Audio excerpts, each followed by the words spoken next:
There was a time when finding your way required preparation. Before you moved, you had to know where you were going. You unfolded a map. It did not adjust, it did not update, it did not respond, it waited. Paper maps were not simply tools for navigation. They were fixed representations of space. Roads, cities, borders, and landmarks were printed into a single, unchanging surface.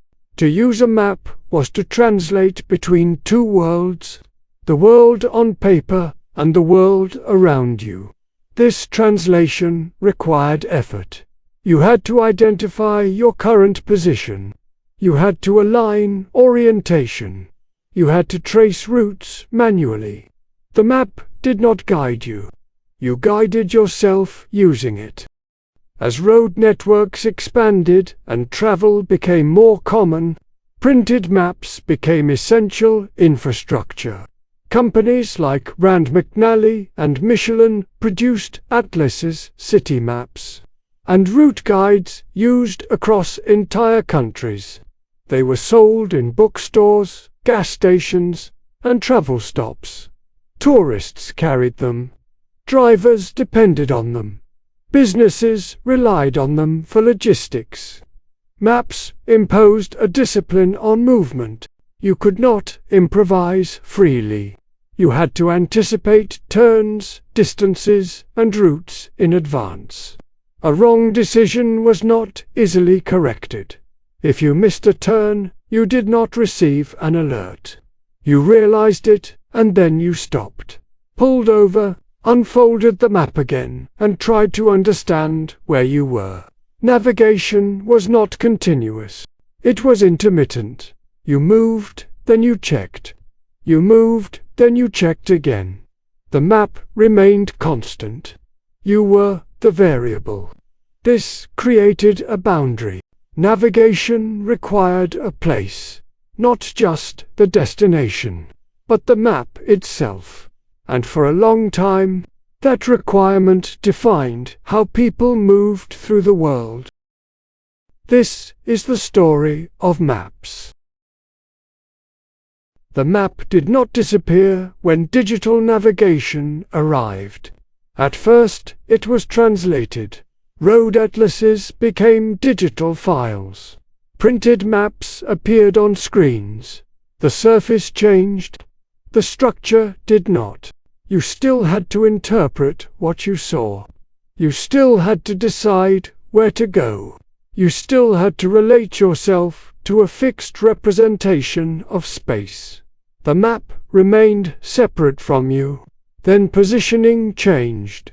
With the development of global positioning systems, location stopped being something you estimated.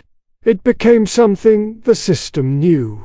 Your position was no longer inferred from landmarks or intersections. It was calculated continuously. This changed the role of the map. Instead of something you consulted, it became something that followed you.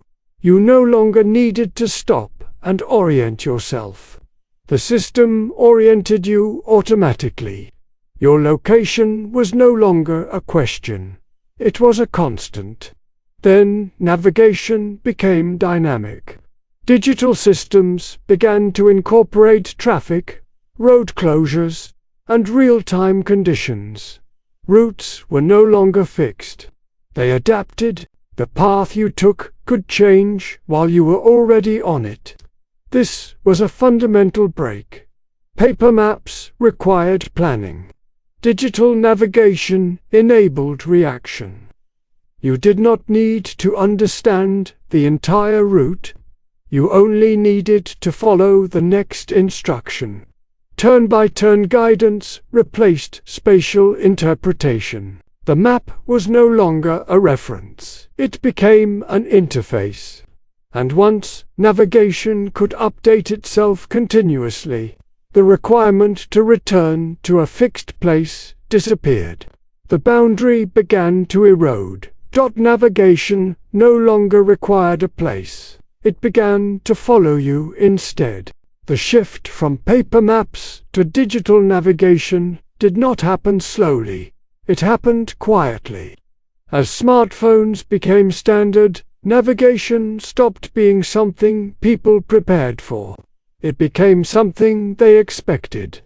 Before leaving, there was no need to study a route. No need to memorize turns. No need to carry a physical reference. The map was already with you, and more importantly, it was already active.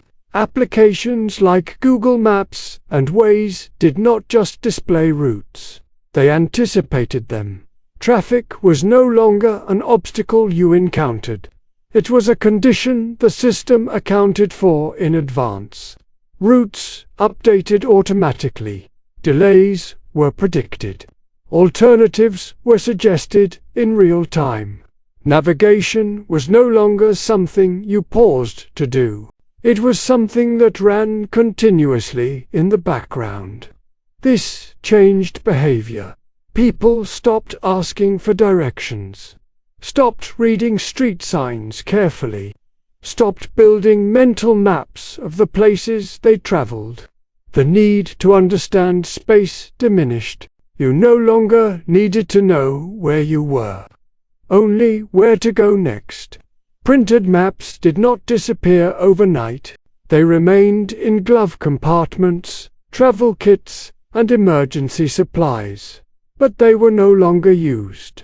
Not because they were inaccurate, but because they were insufficient. A paper map could not adapt, could not respond, could not anticipate. It required you to return to it. And in a system where navigation never stopped updating, returning to a fixed reference became unnecessary. Usage did not decline through rejection. It declined through neglect. People did not choose to abandon maps. They simply stopped needing them. And once navigation no longer required attention, it stopped being an activity altogether. The disappearance of paper maps did not make people worse. At moving through the world, it made movement easier. Routes became efficient. Travel became predictable. Delays became manageable. You no longer needed to plan extensively. You no longer needed to correct mistakes manually. The system reduced friction at every step. Navigation became precise. But precision came with a shift. When you rely on a fixed map, you are required to understand space. You build a sense of direction. You remember landmarks.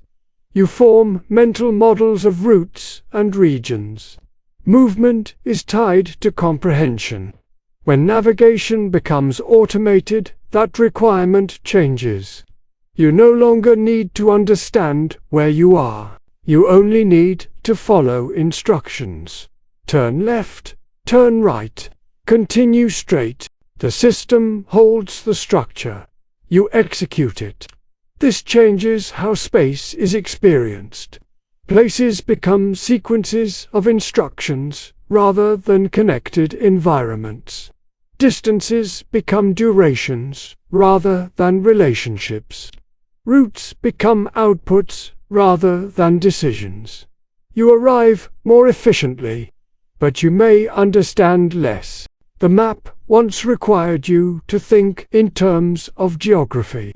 Now, navigation encourages you to think in terms of steps. The difference is subtle, but it accumulates. Spatial awareness becomes optional.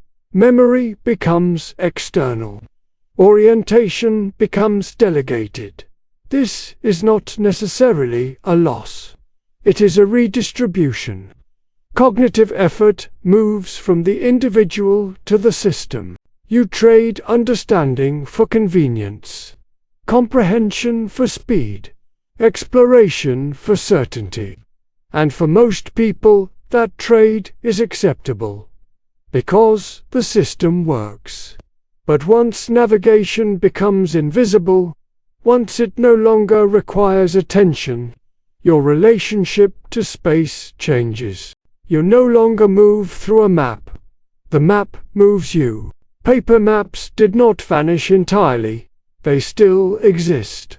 Folded into glove compartments, stored in travel kits, printed in guidebooks, displayed on walls, not because they are required, but because they still hold meaning. A map is more than a navigation tool. It is a representation of space as something that can be understood, something that can be seen all at once, something that can be studied, not just followed.